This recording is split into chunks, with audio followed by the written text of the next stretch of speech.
இன்னைக்கு டே 3ல என்ன பார்க்க போறோம் அப்படின்னா இன எழுத்துக்கள் தான் பார்க்க போறோம்.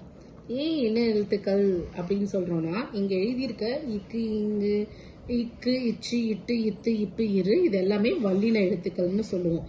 இங்கு இஞ்சு இன்னு இன்னு இன்னு இன்னு இதெல்லாம் மெல்லின எழுத்துக்கள். எந்த ஒரு ஒற்றுமையான சவுண்டு இருக்கோ அதெல்லாம் இன எழுத்துக்கள்னு சொல்லுவோம்.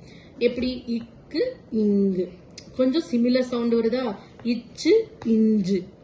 ஸோ இந்த மாதிரி சிமிலர் சவுண்ட்ஸ் எல்லாமே சேர்த்து தான் வரும், இன எழுத்துக்களா பக்கத்து பக்கத்துல வரும். அதுக்கான எக்ஸாம்பிள் பார்த்தா புரியுமா? இப்போ ஃபர்ஸ்ட் ஒன் தங்கம். ஸோ இங்க எங்கெல்லாம் வல்லின எழுத்துக்கள் இருக்கோ அதுக்கு முன்னாடி என்ன வார்த்தைகள் என்ன இன எழுத்துக்கள் வரும், மெல்லினத்தோட எழுத்துக்கள் வரும்.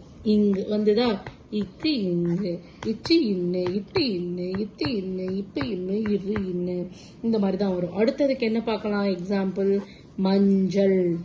இங்க சாங்கிறது வல்லினம், அதுக்கான மெல்லின இன எழுத்துக்கள் என்ன வந்திருக்கோ இச்சோடது இஞ்சு.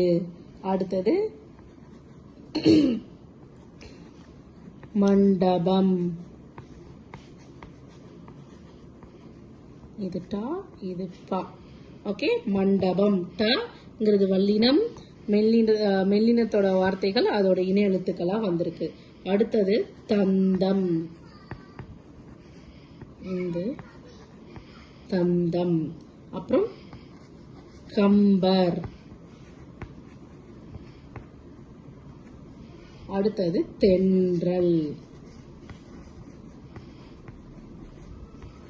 இந்த வல்லின எழுத்துக்கள் ராவோட அதுக்கு இன எழுத்துக்கள் என்ன வந்திருக்கு, மெல்லினோட எழுத்துக்கள் வந்திருக்கு.